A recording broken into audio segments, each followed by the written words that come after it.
서정욱 변호사님 오랜만에 뵙습니다. 어서 오십시오. 예, 안녕하세요. 네, 반갑습니다. 그리고 우리 최윤경 기자 함께 하시겠습니다. 네, 안녕하십니까. 네, 반갑습니다.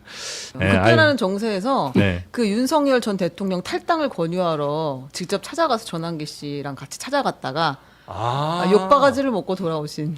탈당 권유를 하러 가셨었어요? 그 대선 때 저는 뭐 강하게 탈당을 권유했죠. 대통령한테? 예.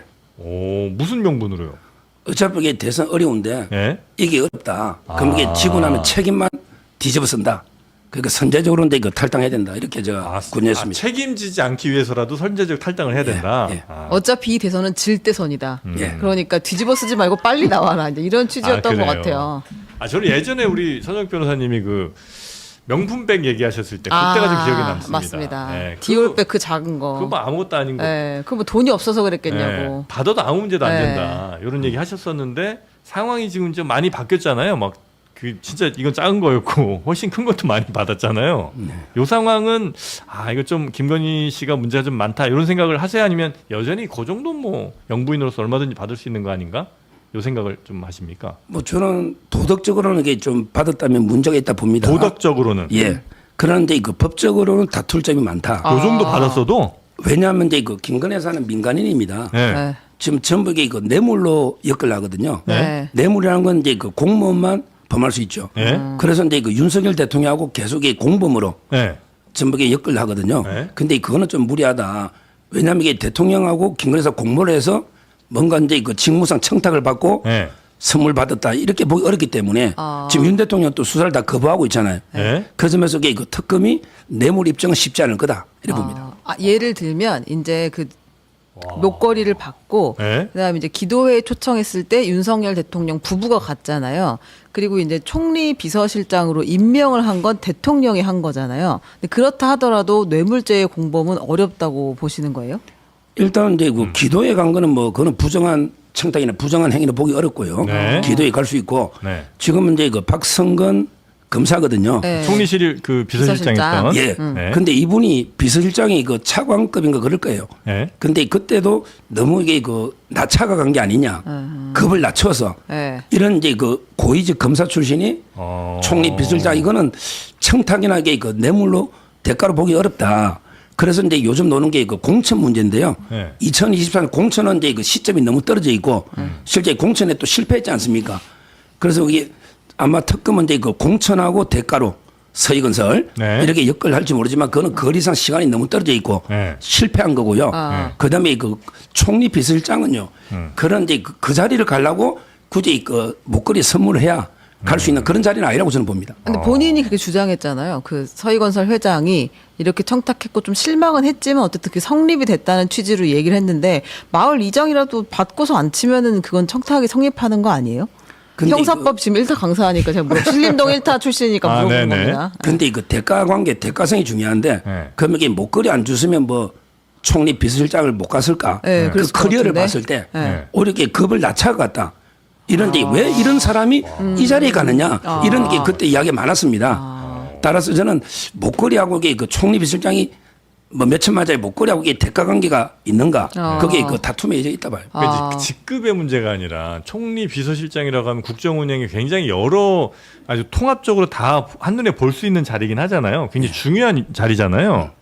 그러니까 설령 뭐 급이 1급이니 2급이니 그 문제가 아니라 그 사람이 얼마나 중요한 역할을 맡게 되었는가는 충분히 그 대가성이 있을 수 있는 거 한 아니에요? 1억에다 총리 비서실장이면 또 할만한 거 아닌가요? 그런데 그 네. 제가 알기로 윤석열 대통령은요 네. 김건희 여사 선물에 대해서 전혀 인식을 못 하고 있어요. 그런데 이게 뇌물을 부인이 받고 같이 해야 공무원에서 되는데. 그 자리를 줘야 되는데 네. 제 말은 그윤 대통령이 알았으면 가만히 있겠습니까? 절대 윤 대통령밖에 그다음 분이 없잖아요. 네. 이제까지 그래도 금전 문제는 하나도 안 나오잖아요.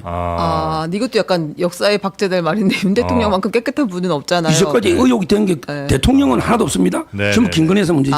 그럼 이렇게 정리할게요. 김건희 측의 지금 주장은 이렇다는 거죠. 아마 이렇게 변론을 할 걸로 보시는 거죠. 그렇죠. 지금 이제 이 그 논리로. 대통령하고 김건희 여사한테 그 전략은요. 한 단어로 정리하면 대통령은 정치 투쟁, 네. 김건희 여사는 법리 투쟁. 법리 투쟁. 이게 그 대전략입니다. 네, 네. 그러니까 윤 대통령은 어차피 그게 내라는 사형 무기인데 정해진 답이니까 다 모든 게 보이콧하고 수사 재판. 사형까지 간다 그냥. 정치 투쟁으로 가자. 네. 이렇게 보고. 근데 김건희 여사는 다투 볼 만한 게 많다. 법리적으로 다툴 게 많다. 따라서 이제 그 성실하게 수사 임하면서 재판도 임해서 네. 무죄를 받자. 완전히 무죄를 전략이 받자. 틀린 겁니다. 자, 보세요. 여러분도 지금 이 처음 들어본 논리일 거 아니에요. 이 시청자분들한테 지금 드린 말씀입니다. 이게 미리 보는 재판 같은 거예요. 네, 그러니까 이게 상대는 혹은 뭐 저쪽에서는 어떤 생각들을 하고 어떻게 접근할까에 대해서 너무 무지할 필요는 없다는 거죠. 이렇게 이제 이런 얘기 저런 얘기 들어보면서 저런 판단으로 저런 전략으로 임하고 있구나 정도로 이제 한번 생각해 볼 수 있는. 근데 하나만 더. 예. 그러면 이제 김건희가 살려면 자기가 받은 것이든 뭐든을 윤석열과 완전히 분리하거나 아니면은 다 덮어 씌우거나 둘 중에 하나일 거 아니에요. 결국은 이제 덮어 씌울 수는 없는 거고 아마 분리죠. 이거는 이제 나 그 혼자 김건희 받았다. 여사가 사인인 내가 선물로 이렇게 받은 거니까 대통령과 무관하다. 네. 그러면 이게 대통령과 공모 관계가 깨지면 네. 뇌물이 성립할 수가 없다. 그럼 그런 알선수재로 가면 그건 받아들이겠다. 그런데 그 알선 수재로는 특검이 안 할 게 알선 수재는 이제 그 준 사람 처벌 조항이 없어요. 준 사람. 그렇죠. 네. 그러면 이제 그 서희건설이나 회장, 네. 이런 데 처벌을 하려고 하니 네. 뇌물은 주고받은 사람 다 처벌하는데 네. 아마 알선 수재로 기소하면 이게 서희건설 다 면책이 되거든요. 근데 말씀하신 대로 만약에 뇌물이라고 가면 둘이 공모를 해야 된다면서요. 근데 네. 알선 수재도요. 김건희 여사가 이제 윤석열 대통령과 관련해서 알선했다는 입증을 해야 되거든요. 네. 따라서 이제 뭐 알선 수재든 뇌물이든 더 이제 그 직무 관련해서 알선했다는 대통령 관련을 입증해야 되고 그게 쉽지는 않을 거고요. 근데 공모했다는 거는 예를 들어서 내 고위공직자한테 돈 주고 내가 뭘 받으려고 했었어요. 근데 만약 그걸 공모를 밝히려면 두 사람이 뭐 부부라 그냥 얘기를 뭐 했겠죠, 방 안에서. 근데 그거를 입증할 수는 사실 없잖아요. 대신 정황상 내가 돈 주고 내가 뭔가 이익을 받았는데 영향력을 미친 만한 위치에 있다면 그걸 이제 공모로 볼 거 아니에요, 법적으로는. 그러니까 지금 대통령 있고 그다음에 대통령이 총리 비서실장 임명했다는 건 이미 한덕수 전 총리도 다 얘기한 거니까 그거에 대해서 뭐 입증을 둘이서 무슨 얘기를 언제 카톡을 했고 이것까지 다 입증할 필요는 없을 것 같은데. 근데 옛날에 이명박 예. 대통령 때 그 우리은행 이팔성 회장이 있었거든요. 네. 거기에 그 명품 가방에 뭐 1억씩 계속에 사이 뭐 신분음했다고 기소한 게 있잖아. 20몇 억. 그게 전부 다 무혐의가 나왔어요. 네. 왜 그러냐면 이제 전부 김윤홍 여사한테 전달됐다. 그럼 이런 식으로 이게 부인한테 전달되면요. 그거는 이제 권양숙 여사도 마찬가지일 거고 실제 그 대통령 부인한테 전달됐을 때 뇌물로 엮는 게 쉽지 어렵다? 않고 이제까지 그런 예는 없는 걸로 알고 있습니다. 최순실 씨가 너무 서러워하겠네요 지금. 경제폭력죄로 묶여서 자기는 아직까지도 감옥에 있는데. 여튼 그게 쉽지 않을 거라는 게 아마 김건희 혹은 뭐 윤석열 변호인들의 아마 판단일 거고 그 전략으로 갈 것이다. 공모하지 않았다는 쪽으로. 예. 네, 알겠습니다. 특검에서는 그거 입증이 전혀 어렵지 않다고 보고 있는데 이제 그건 역시 기소가 되고 나면 또 재판 과정에서 좀 다퉈보게 될 것 같고. 근데 만약에 그런 대가를 기대하지 않았으면 그 막 6천만 원짜리 네. 뭐 반지에 시계 뭐 이런 거를 왜 줘요? 근데 이거 뭐 저도 이봉관 회장한테 제가 저녁도 얻어먹고 뭐 잘 이봉관 아는 회장 만나셨어요? 모르는 예. 사람이 없어요 지금. 아니 그분이 대단합니다. 예. 조창기도 회장이고요. 네. 그 기업인이에요. 네. 그 저 사이도 알고요. 아. 그러면 이제 옛날에는요. 요즘은 이게 좀 다른데 당선되고 나면 당선 축하금 내지기 선물 이런 게 좀 있었어요. 기업들이 옛날에는 옛날 정권 때 예, 보면 예. 뭐 기업들이 몇 억씩 주고 아마 근데 그 이봉관 회장님도 예. 그런 구시대에 어떻게 보면 잘못된 거지만 그 아마 관행을- 당선됐으니 축하하고는 잘 아는 사이니까 아마 선물을 좀 한 것 같아요. 이게 뭐 그분이 뭐 대단하게 돈 몇천만 원짜리 선물 주고 우리 사이 무슨 자리 달라. 그런 게 비례가 안 맞잖아요. 따라서는 뭐 대가보다는 이게 그냥 의례적인 선물 이게 구시대 잘못된 관행이라도 아니 조금 자수서에 본인 근데 자수서- 있어요. 사위에 좀 이렇게 취업 자리를 좀 알아봐 달라라고 본인이 청탁했다라고 자수서에 쓰여 있기 때문에 근데 이봉관 회장이 나와가지고 재판에서 그렇게 진술한다. 그러면 이거 이제 청탁 관계를 사실상 모두가 다 인정했다고 봐야 될 것 같은데 이제 그 역시 이제 재판 과정에서 네. 보시죠. 지금 김건희 씨는 조사 그 첫 조사에서 그랬었나요? 그 변호인 조사 끝나고 나서 변호인들한테 내가 다시 남편과 만날 수 있을까? 네네. 우리가 다시 살 수 있을까? 뭐 이런 얘기를 이제 했다는 거 아니에요. 근데 그거에 대해서 우리가 톤을 모르니까 네. 어떤 의미인지를 모르겠더라고요. 그러니까 정말 그분이 너무 그리운데 다시 만날 수 있을까? 그 애절함의 표현인지 아니면 이왕 이렇게 된 거 이제 안 만나고 그냥 서로의 길을 가면서 또 또 챙길 건 내가 좀 잘 챙겨야 되지 않을까? 이제 이런 전략을 짠 건가? 이제 이런 분석들이 이제 시중에 좀 있는데 그래도 가장 김건희 씨를 잘 아는 분 중에 한 분으로서 이건 어떤 문구라고 혹시 보십니까? 아마 이제 그 김건희 여사는 지금 특검의 수사가 엄청난 정치 보복으로 네. 인식을 해요. 그러니까 이제 그 윤석열 대통령도 이미 결론 내려놓고 사형 무기밖에 없잖아요. 네. 그러면 이제 그 중형이 일단 놓을 거다 이렇게 생각하고. 뭐 그렇겠죠. 그다음에 그 본인도 16개 혐의 아닙니까? 네. 그럼 상당히 그 정치 보복으로 그 형이 놓을 수 있으면 네. 옛날에는 이게 뭐 몇 년 있으면 사면도 해주고 사면도 해주고 하지만 그러니까 어렵죠. 또 요즘은 이제 그 시대가 바뀌고 예. 차기 정권이 어떻게 될지도 모르잖아요. 그러면 이제 그 당분간 참 못 보는 이런 안타까움. 지금 중형이 양쪽 다 이미 그 특검이 무리하게 정치 보복하니까 네. 그래서 이제 그런 한탄을 한 걸로 이렇게 저는 보고 있습니다. 아, 자기 남편뿐 아니라 자기도 중형이 나올 것으로 예. 예상하고 있다. 근데 지금 말씀 들어보면 그렇게 중형 나올 게 없잖아요. 그래도 이제 뭐 또 모르죠. 특검이 워낙 뭐 계속 이 깨맞추기로 수사하니까. 그 김건희 씨한테 적용된 여러 혐의들 가운데 가장 치명적인 거는 뭘로 혹시 보십니까, 우리 변호사님은? 저는 특별한 게 없다고 아 그래요? 보고 있습니다. 아, 진심을 한 스푼만 담아보세요. 아니 그 내가 기소는 특검 마인드로 봤을 때 진짜 다 특별한 게 없으면 얼마나 심플하게 끝나겠어요. 근데 그렇지 않잖아요. 지금. 진심한 근데 이거 도이치모터스 정도만 저는 기소가 확실하다 도이치모터스. 봤는데 근데 이거는 형량이 뭐 주범도 집행유예니까 별게 아니고요. 실제 그 건진법사 네. 이거는 이제 그대로 전달된 증거가 없지 않습니까? 네. 따라서 이제 그 충분히 다툴 수 있다. 네. 이래 보고 명태균도 이제 이걸 뇌물이나 정치자금 특히 뇌물로 네. 여론조사한 걸 이게 50분 한 걸 뭐 2억 7천 뇌물이다. 이거는 엮어도게 너무 법리적으로 엮인 거다. 그때 그 당시에 따라서 충분히 뭐 다툼의 여지가 있다. 여지가 있다. 이렇게 보고 있습니다. 상부토건이나 양평 이런 거는 뭐 어림없다 이렇게 보시는 거예요? 양평하게 처음부터 뭐 신경도 안 쓴 거고요. 아 양평 신경도 예. 안 쓰였고. 네. 그다음에 그 삼부도 마찬가지예요. 이거는 뭐 삼부토건이 별도의 주가 조작 세력이 있었는지 모르겠지만 네. 대통령이나 김건희 사람 전혀 무관하다. 이렇게 보고 있습니다. 그러면 그 우크라이나에 갈 때 뭐 이렇게 데리고 갔다든지 이런 것도 그냥 국토부 장관이 자체적으로 판단해서 한 것이지 대통령 부부와는 무관하다. 그렇습니다. 실제 그 삼부토건 회장 지인을 제가 만났더니 네. 자기는 김건희 여사에게 번호도 뭐 전혀 모르는 사이인데 너무 게 엮기가 너무 억울하다. 어떤 비탄 회장이에요? 세 명 중에 어떤 회장? 회장요, 지금 현 회장. 현 회장. 전 회장 말고요. 구속된 거 아니에요? 현 구속돼 회장? 있죠. 그러니까 네. 그분 억울하대요? 지인이 야 이거 엄청 억울해하죠. 자기는 김건희 여사하고 일면식도 이게 없고 전혀 몰라요. 물론 이제 그 전 회장은 좀 알죠. 전 회장은 조남욱 회장은 그 알 아들 수밖에 없고. 조남욱 회장 아들을 이게 제가 변호한 적이 있습니다. 네. 그래서 삼부토건은 제가 잘 알지만 진짜 억울해합니다. 그래요? 그러니까 조남욱 회장의 아들이 그때 이종호 씨한테 왜 구치소로 옮겨달라고 로비를 한번 해서 뉴스에 나왔었어요. 그분을 변호한 적은 제가 변호한 적이 있다. 있습니다. 옛날에. 그렇습니까? 거기는 윤석열, 김건희 부부와는 확실히 연관이 있는 사람들은 지금 많고 이제 현 회장은 현 없다는 회장은 거죠. 억울하다는 네. 지금 아니 주장이시네요. 그럼 본인들이 우크라이나 재건 사업을 진짜 할 거라고 생각했대요? 지금 이제 그 알래스카에서 이번에 만나면 또 휴전되면요 재건해야 되잖아요. 따라 대통령은 이제 진짜 목숨 걸고 우리 국익을 위해서 우크라이나를 깜짝 방문한 거예요. 이건 이게 마치 주가 조작하고 연결시킨 거. 이거는 제가 보기 너무 역근. 아니 그러니까 삼부토건이 스스로 할 수 있다고 판단을 하는 거예요? 주가 조작 세력들은 이제 그런 걸 이용하거든요. 네, 예를 들어 이제 뭐 회의를 하면 네. 거기에 참새해서 그걸 찌라시로 이게 뿌리잖아요. 네. 우리 앵커님이 뭐 3% TV 하니까 더 잘할 거 아니에요. 네. 그러니까 주가 조작 세력한테 저는 원희룡 장관이나 네. 뭐 이게 김건희 여사나 이용을 이용당했다? 저는 그래 봅니다. 이용당했다. 그러면 삼부토건 사실 이제 그런 주가 조작이 있어서 최고 경영진이 사실 모르기는 쉽지 않거든요. 웬만한 주가 조작 사건들은. 근데 그럼 삼부토건은 별도의 주가 조작 세력이 있고 본인들은 그냥 거기에 이용을 당했을 뿐이다라고 이제 스스로 판단하는 거예요. 그렇습니다.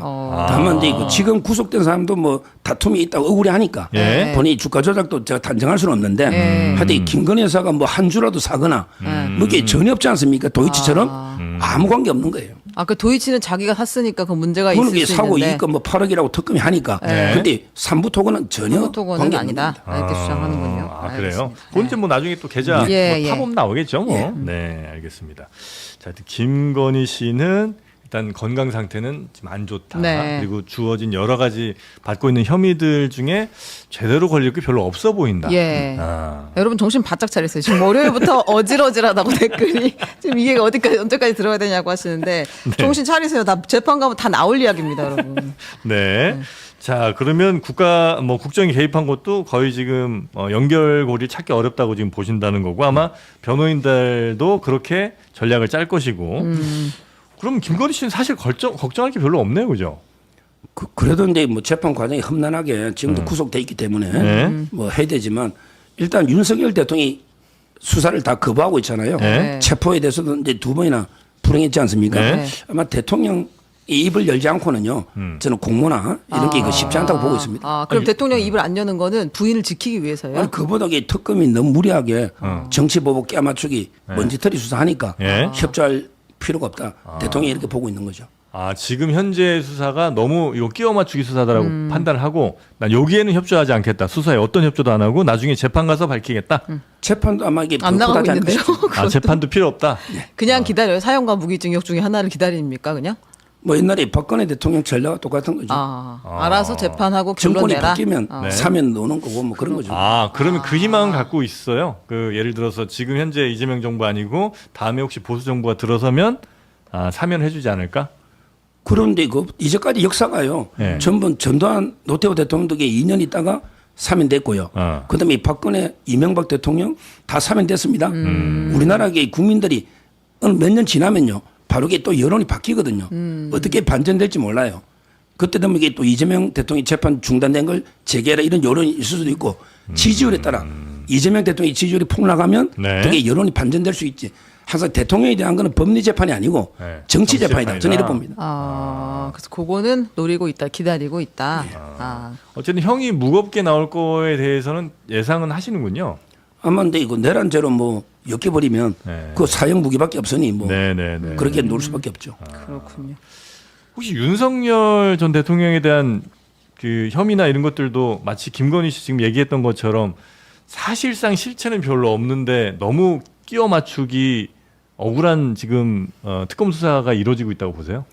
당연하죠. 왜냐하면 이게 그 내란으로 그 구속 취소가 됐잖아요. 네. 근데 그 내란의 과정에 네. 계엄 과정에 있었던 거 있잖아요. 뭐 회의록을 어떻게 작성했다, 사후에 그 뭐 폐기했다, 막 예, 예. 이런 게 있잖아요. 네. 이런 게 전부 과정에 있는 부수적인 겁니다. 예를 들어 이제 그 살인죄로 구속 취소가 됐는데 네. 살인 과정에 뭐 옷을 갖다 칼로 찌르고 옷이 손괴가 됐다. 네. 또 이렇게 살인하고 나서 이게 주머니에 뭐 하나 훔쳐갔다. 이런 걸로 이렇게 구속하면 안 되잖아요. 네. 주된 게 내란이 주잖아요. 네. 근데 그걸로 구속 취소가 됐잖아요.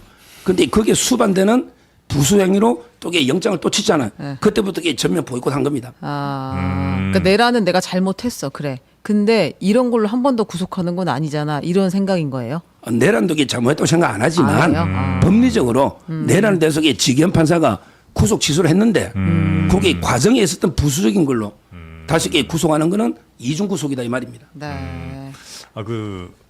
내란에 대해서 이제 구속 취소 나왔던 그거에 대해서 얘기가 많긴 하잖아요. 과연 구속 취소를 그렇게 하는 게 맞았냐? 뭐 그때 당시에 검찰 그다음에 그 직위원 재판부 둘 다 좀 문제가 있었다는 얘기도 많은데 그거는 동의하진 않으시고. 그거는 이제 그 법에 따라 판사가 시간 단위로 이렇게 구속 기한을 계산한 거는 뭐 판사 재량이다 이렇게 보고 있습니다. 알겠습니다. 지금 요 말씀해 주신 게 대체로 윤석열 변호인단 그리고 김건희 씨 변호하고 있는 사람들의 기본적인 이제 입장인 거죠? 그렇죠.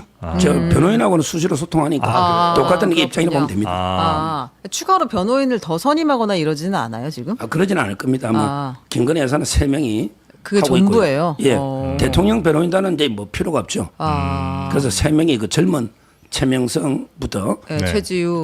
네. 그다음에 유정화 네. 3명이 아마 다 할 겁니다. 그러면 그 윤버지라고 부르는 김계리 변호사나 이런 사람들은 네. 김건희 여사 사건이나 이런 데는 안 들어가요? 그거는 이제 안 들어가고 이제 유튜브를 개설해서 아마 이제 여론전을 아마 김계리 변호사는 하는 거죠. 그렇군요. 김계리 변호사의 여론조는 잘 좀 효과적으로 먹혀들고 있습니까? 뭐 제가 보기에 구독자가 하루인가 이틀 만에 10만 돌파하고 넘었었죠. 예. 상당히 그 위협적이다. 윤석열 지지 계층에서는 이제 그 먹히고 있는 거죠. 우리 서정 TV에서는 요즘 어떻게 분위기가 좀 많이 좀 바다가 지지를 좀 받는 상황이에요? 아니면 예전보다 조금 약해졌습니까? 저는 제가 작년에 1월달에가 68만 5천입니다. 대단했습니다. 아니 아까 우리 오기 전에 엄청 저 면박 당했습니다. 왜요? 이거 구독이 왜 이렇게 안 오르냐고 여기는 들어오기 전에. 지금 이제 역시 많은 보수 지지자들이 또 서정욱 TV도 사랑해주고 계시고.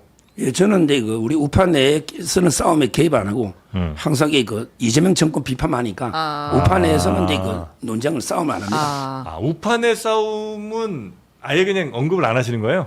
예. 예를 들어 이제 뭐 신혜한수, 신혜식 대표나 네. 뭐 전효 의원, 장해찬 뭐 이렇게 막 우리끼리 뭐 서로 이제 공익 신고하고 싸우고 네. 이런 데 대해서는 일체 제가 관심도 없고 관여를 안 하기 때문에 모든 게 화력을 네. 이재명 정권 공개하자. 그래서 이제 우파들이 다양하게 많이 들어오고 있습니다. 동접 한번 공개할까요? 동접자 수 어떻게 되실까요? 저는 녹화만 해서 10분 단위로 녹화만 해서 하루 10개씩 올립니다. 네. 하루 10개씩이요? 네, 한 3시간 정도 녹화해서. 와, 보는 분들도. 네. 그러나 이제 또 그만큼 다양한 컨텐츠가 있다. 네. 네. 근데 찬탄 반탄 여기에는 입장은 있으시죠? 그럼요. 네. 저는 이제 뭐 조경태 안철수를 심판해야 된다. 조경태 안철수를 그 심판하자. 앞으로 넘어가야 됩니다. 그러면 계엄은 잘못됐다. 요거는 동의하시나요? 저는 계엄 반대합니다. 계엄은 잘못된 예. 행동이다. 예. 그러나 탄핵까지 갈 일은 아니었다. 이렇게 그렇죠. 보시는 거예요. 그게 바로 이제 김문수, 장동혁 후보하고 똑같은 입장이죠.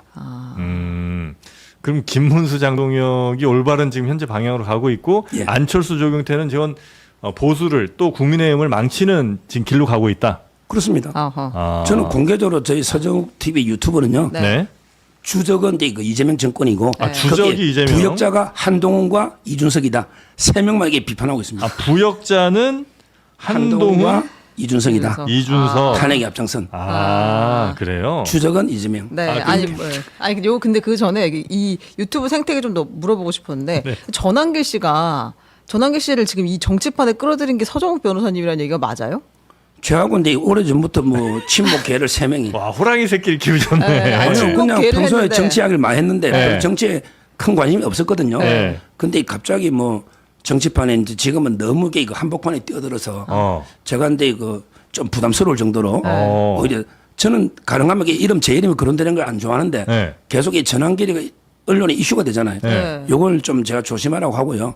특히 부정선거 네. 계속 만날 때마다 부정선거를 이슈하면 안 된다. 증거 없이 계속하면 이게 완전히 뭐 이상한 사람 취급당한다. 이걸 제가 계속 친구로서 조언해주고 있습니다. 근데 그 얘기를 잘 안 들으시는 것 같은데 전한길 씨가. 그러니까요. 왜 그래요? 장사가 좀 된다고 보는 거예요? 부정선거가? 뭐 일정하게 확고한 이제 고정 지지층이 있으니까 고정 지지층이 원래 유튜브라는 게 고정 지지층 한 몇만만 있어도 네. 딱게 수입이나 유지가 되니까 좀 그런 부분이 있는데 좀 그래요? 그런 건 있죠. 아마 거기서 맛을 좀 봤나 보다 지금 이렇게 생각하시는 거군요. 뭐 그럴 수가. 전한길 씨는 굉장히 또 뭐 부가 없는 분은 아니잖아요. 돈이 뭐 꽤 있는 분일 거 아니에요. 그렇죠. 처음에는 이게 어려웠다가 나중에 일타 강사로 이제 뭐 네. 재산 없는 건 아니고 꽤 많이 있는 것 같은데 그래서 뭐 이거 유튜브 이 돈으로 뭐 좌우될 것 같지는 않고. 그래도 이제 그렇게 생각보다 많지는 않습니다. 그래요? 예, 재산이. 재테크를 잘 안 하고 워낙 마음이 착해서 그래요? 팁도 많이 좀 잘 이렇게 씁니다. 팁을 많이 줘요? 예, 그렇게 식당 가면 준대요. 아주 그렇게 고깃집에서? 돈을 예, 준대요. 예. 예. 그러니까 전한길 씨가 사람이 참 그렇게 이게 좋다고. 착해요. 마음이 여리고. 그러다 보면 그게 그래요? 생각보다 또 이게 워낙 몇십억 빚진 상태에서 서울에 올라왔거든요. 기존에 그래요? 학원이 망해서. 그래서 크게 기존에 돈이 많은 건 아닙니다. 그렇군요. 돈을 벌긴 많이 벌었지만 자산이 많은 상황은 아니었고 빚을 다 갚고 그렇죠. 팁을 다 주고 일당에서 바쁘게 몇 년은 살았다. 안 되니까요. 그 세금 빼고 나면. 예. 그래요? 그랬군요. 돈 맛을 본 걸 수도 있을 것 같아요. 여기 지금 그 부정선거랑 손을 잡은 게. 그랬을 수도 있겠네요. 그럼 여기 지금 김문수, 장동혁 후보 중에서는 누가 지금 점지를 받은 겁니까? 지금 유튜브 쪽에 강성 쪽에서는요.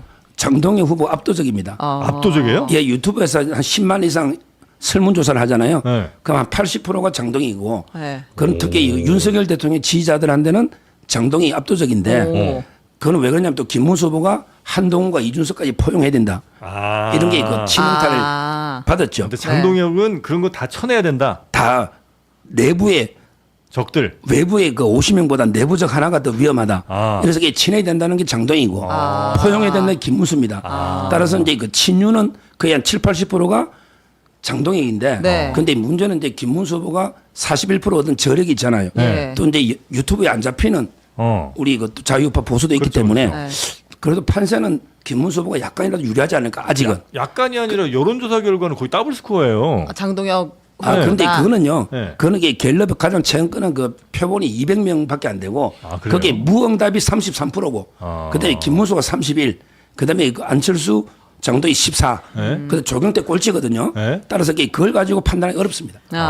실제 민심은 그러면 꽤나 장동혁 후보가 많이 올라와 있는 거의 1, 2위를 다투는. 아니 실제로는 그러니까 지금 보수 우파 유튜버들은 80%가 장동혁을 지지하고 의원도 장동혁을 지지하지만 당심을 막상 표를 까봤을 땐 김문수가 더 나올 거다 지금 이 얘기를 하시는 그렇습니다. 거잖아요. 그런데 그 김문수 후보가 신의 한 수를 놓은 거예요.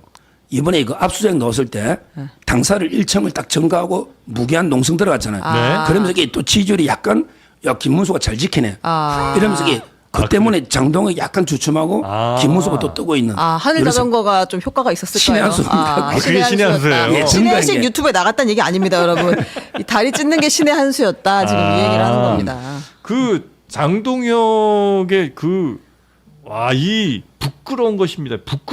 부끄러운 겁니다. 이거 할 때 네. 그 연설 그게 아주 그 당내에서는 화제였지 않습니까? 그렇죠. 그게 아마 제가 정치 중에 역대급 명연설이었다.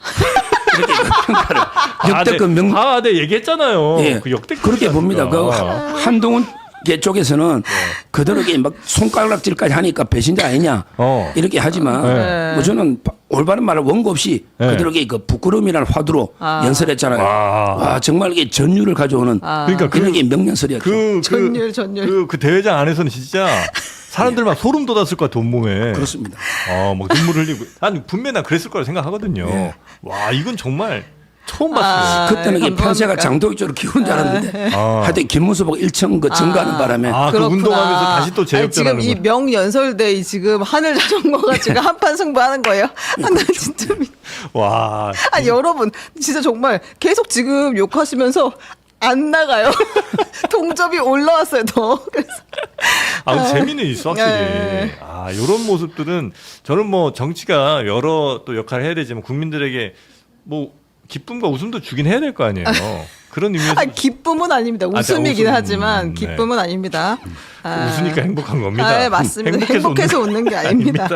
아니 근데 이 장동혁 그 후보는 원래 이런 사람이었어요. 그러니까 성향부터 시작해서 제가 장동혁 후보를 판사 때부터 알고 있었는데 근데 판사 때도 정말 정치를 하겠다는 생각은 매우 확고하게 느껴졌어요. 국회에 관심이 정말 많고 기자보다 더 열심히 취재하고 그리고 정말 정치인들의 마인드를 누구보다 잘 이해하는 사람이었어서 반드시 저 사람은 나오겠다 생각은 했는데 사실 들어갈 때는 한동훈 그 체제에서 사무총장을 했었잖아요.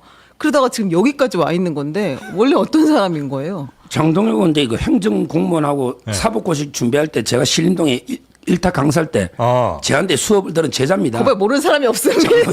근데요, 제가 여러 개 국민의힘의 정치인들 만나보면 권력 의지가 제일 강한 사람이다. 장동혁이? 진짜 강해요. 맞아요. 그래요? 제가 진짜 여러 정치인들 뭐 국민의힘 거의 절반 이상은 뭐 술도 먹고 이게 만나봤겠는데 장동혁만큼 권력 의지 강한 이런 분을 저는 본 적이 없다. 무슨 일이든 할 수 있다. 권력을 위해선. 아마 이게 그 꿈이 어릴 때부터 이게 대통령이 아니었나 이렇게 저는 권력 의지를 보거든요.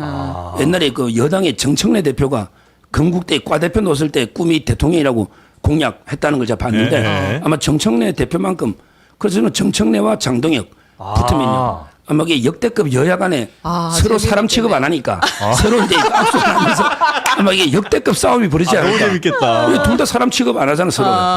둘 다 이게 꿈이 대통령으로 알고 있습니다. 그래요. 둘이 진짜 야, 다 이게 차기 대통령 후보들까 너무 지금 당대표를 하면 부끄러워. 이렇게 하면서. 그렇구나. 근데 이제 원래 성향이 이런 분이었어요? 원래 이제 그 정치 신념 강하고 성향이 있긴 있어요, 이 사람이? 성향은 이제 이쪽 확실하게 보수입니다. 독실한 기독교 신자이기 때문에 기본적으로는 기독교. 보수 이념에 투철한 분이고 진짜 독실한 신자인데요. 이분이 제일 억울해하는 게 자기가 한동훈 측에 배신자 소리 듣는 거. 한동훈한테 신세진 게 없어요. 사무총장 시켰잖아요. 근데 그거는 적임자가 장동혁밖에 없으니까 시킨 거지 그 전에 아무 인연이 없고 사무총장 적임자를 그냥 뽑은 게 다예요. 그리고 이제 그다음 뭐 수석 최고위원은 장동혁이 인기가 있으니까 수석 최고 된 거지. 서로에게 도움을 준 거지. 한동훈 대표하고 일방적인 도움 받는 게 없어요. 따라서 이제 뭐 옛날에 유승민 박근혜 대해서 배신자다. 한동훈이가 윤 대통령의 배신자다. 이거하고 차원이 다르다. 그래서 저는 장동혁 의원이 뭐 한동훈 대표를 배신한 게 뭐 있냐 이렇게 봅니다. 그러니까 그 장동혁 후보가 이제 타고난 혹은 뭐 뼛속까지 보수라고 하면 예를 들어 뭐 작은 정부라든지 아니면 뭐 헌법 수호에 대한 가치 혹은 뭐 경제적으로는 뭐 증세보다는 감세 뭐 이런 등등의 이제 몇 가지가 있을 거 아니에요. 보수가 지향하는 가치 이런 거에는 다 부합한 사람은 맞아요. 맞아요. 저 몇 번에게 몇 번 만나고 저희 서정팀에도 2번 출연해서요. 네. 저하고 대담을 2번 했는데 네. 확고합니다. 아, 가족의 그 보수파의 자유파 가치다? 가치에 확고한 신념이 있어요. 부정선거는요? 부정선거는 안 믿어요. 안 믿어요. 다만 근데 그 부정선거를 주장하는 분들의 우려를 걱정해서 네. 뭔가 이게 그 검증하는 시스템을 좀 만들어 나가겠다. 이런 데 주장만 하지 부정선거 자체를 확신한 게 아니고 다만 이제 그 부정선거 주장하는 분들의 심정을 이해하고 네. 뭔가 이게 그 투명하게 검증을 위해서는 노력하고 네. 또 사전투표 폐지 법안을 발의했거든요. 네. 이걸 이게 없애겠다. 이런 입장입니다. 근데 보통 보수의 가치라고 하면 엄정한 법 집행이라든지 아니면 헌법 수호 이쪽도 굉장히 강할 거 아니에요. 예. 근데 그러면 당연히 윤석열 전 대통령이 했던 일에 대해서는 도저히 묵과할 수 없는 그러니까 보수적 가치로 보면 그렇지 않아요? 지금 이제 오히려 헌법을 지켜 수호하는 게 그 탄핵을 막는 게 헌법 수호라 보는 거죠. 네? 계엄은요. 네. 법에 따라 그 발동됐다가 2시간 만에 법에 따라 해제된 거 아닙니까? 네? 예를 들어 국회가 해제를 했는데 대통령이 안 했다. 네. 이러면 이게 죄부터 내라고 합니다. 근데 그것도 아니고 또 이게 국회가 표결을 못하게 막은 것도 아니고 국회가 이게 그대로 그때 정문 들어간 사람이 더 많아요. 담 넘어간 사람도 몇 명 있지만 따라서 이제 그 계엄이 정치적으로 요건이 안 맞고 잘못된 건 맞다. 그러게 탄핵할 만큼 그 정도는 아니고 내라는 아니다. 따라서 이게 그 탄핵 막는 게 오히려 헌법을 수호하는 거다. 이렇게 장동영은 보고 있고 제가 똑같습니다. 네, 뭐 일단 그거는 그냥 각자의 생각을 그냥 그렇게 이해하면 될 것 같습니다. 네네네. 네. 아, 그래서 장동혁 후보는 매우 보수의 가치를 중요시하는 그래서 일관되게 그렇게 왔다. 다만 권력 의지가 너무 강하다 보니 이런 쪽에서도 또 저런 쪽에서도 일을 했을 수는 있으나 하여튼 본인의 신념은 확고하다. 예. 네, 그런 사람이고 그다음에 보수 유튜버들 이른바 큰 빅스피커들은 지금 현재 장동혁을 강하게 밀고 있다. 그렇습니다. 근데 결과적으로 말씀하신 것처럼 김문수 당대표가 된다 하면 그럼 거기도 당내에 또 한번 피바람이 부는 거 아니에요? 아마 근데 그 김문수 후보는 오히려 포용하자는 거예요. 한동훈 계까지. 근데 장동영은 내부의 그 총질자들을 쳐낸다. 제거해야 된다. 따라서 이제 장동영 되면 피바람이 불고 김문수 후보 되면 상대적으로 좀 안정되어 있거든요. 그럼 장동혁 후보가 만약 당대표 되고 뭐 최고위원들 이렇게 쭉 가면 국민의힘은 앞으로 상당히 민주당과는 같이 뭔가를 하기는 매우 어려울 것 같고 한 107석 정도로 무척이나 대립이 좀 심해지겠군요. 아마 우리 그 헌정 사상 최대 극한 전쟁이 벌어진다고 저는 봐요. 왜냐하면 이게 그 정청래 대표가 아까 말했지만 사람 아닌 사람 악수도 안 한다고 하고 네네. 이번에 송원석 원내대표가 네. 눈길도 안 마주치잖아요. 네. 아마 이게 당분간 저는 그렇게 가지 않겠나 이렇게 예측합니다. 그래요.